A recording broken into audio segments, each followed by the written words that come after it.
सारंडा के जंगल में तगड़ी घेराबंदी सुरक्षा बल के जवानों ने कर दी। पूरे इलाके में अतिरिक्त जवानों की तैनाती की गई है, जिसके बाद अब माओवादी एक विशेष इलाके में सीमित हो गए। माना जा रहा है कि जंगल में अब नक्सली दिशाहीन हो गए हैं। उन्हें लोकल कैडर्स ने साथ छोड़ दिया है। साथ ही जब इजराइल का एनकाउंटर हुआ तो यह सबसे बड़ा झटका माओवादियों के लिए था, क्योंकि माना जाता है कि इजराइल नक्सलियों का गाइड था और वह सारंडा के जंगल को बारीकी से जानता था। इस बीच ही जब घेराबंदी की गई और इजराइल मारा गया, इसके बाद माना जा रहा है सुरक्षा बल के जवान जिस तरह से कार्रवाई कर रहे हैं। पुलिस मुख्यालय ने जो दावा किया है कि सारंडा के जंगल में अब घेराबंदी और भी सख्त कर दी गई है और इस पूरे घेराबंदी के अंदर 53 नक्सली फंसे हैं। इसमें 1-1 करोड़ रुपए के 2 शीर्ष माओवादी कमांडर है।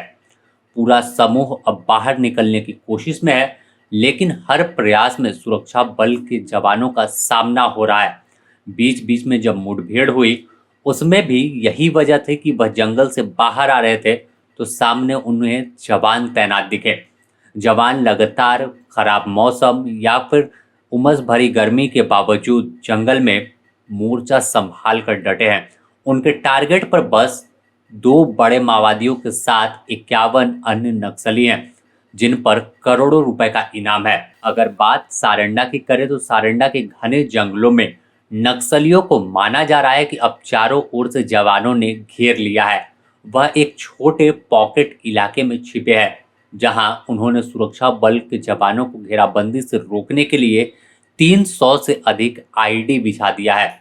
बीते 29 अप्रैल को जब एरिया कमांडर इजराइल पुर्ती का एनकाउंटर हुआ, मुठभेड़ में मारा गया, तो इसके बाद नक्सलियों की मुश्किल और बढ़ा दी है, क्योंकि इजराइल पुर्ती लोकल था।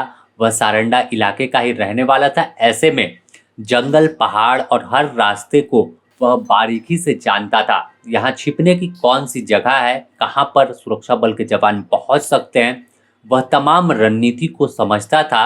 और जंगल में किस ओर जाने से किस ओर निकलेंगे, वो जानकारी इसके पास बारीकी से थी, क्योंकि बचपन ही इसी जंगल में उसका बीता था। ऐसे में इसके एनकाउंटर के बाद माना जा रहा है कि नक्सली दिशाहीन हो चुके हैं। अगर देखें तो झारखंड पुलिस के मुताबिक इजराइल पुर्ती 1 लाख का इनामी जरूर था, लेकिन वह संगठन के लिए बेहद महत्वपूर्ण एक कड़ी था।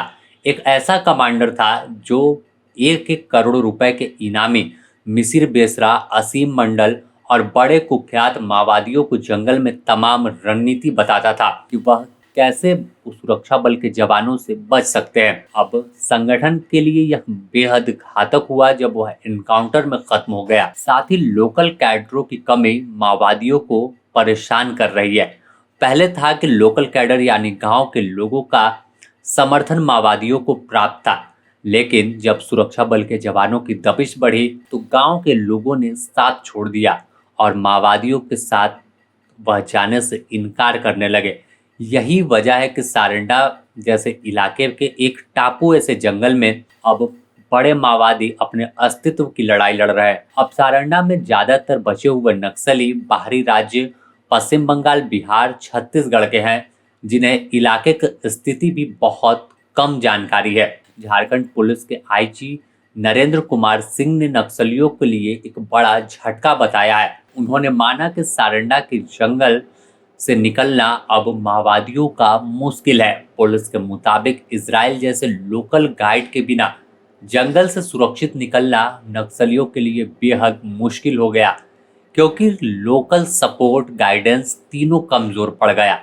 सुरक्षा बल जब आईडी को पूरी तरह निष्क्रिय कर लेंगे, तब नक्सलियों का सफाया तय हो जाएगा।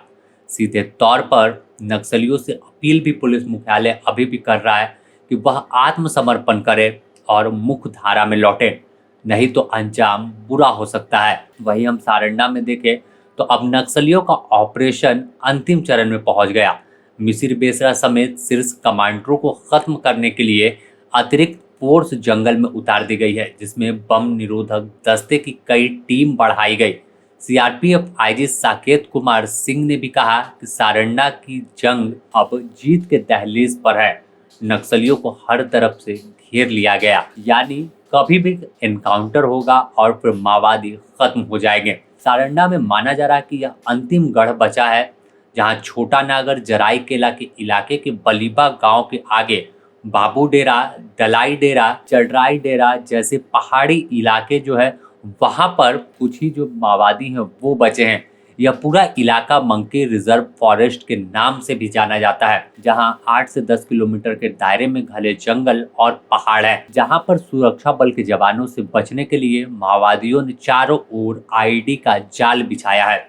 बीते एक सप्ताह में नक्सलियों के द्वारा 1 दर्जन से ज्यादा ब्लास्ट भी किए गए, जिसमें जवान घायल हुए तो एक हाथी भी ब्लास्ट में जख्मी हो गई है। लेकिन 300 आईडी ज्यादा दिन तक सुरक्षा बल के जवानों को रोक कर नहीं रख सकता। वह समय अब बेहद नजदीक है जब जवान माओवादियों के अंतिम किले को फतह करेंगे और पूरी तरह से झारखंड में लाल आतंक का द एंड कर वहां पर भी अपनी व्यवस्था कायम करेंगे।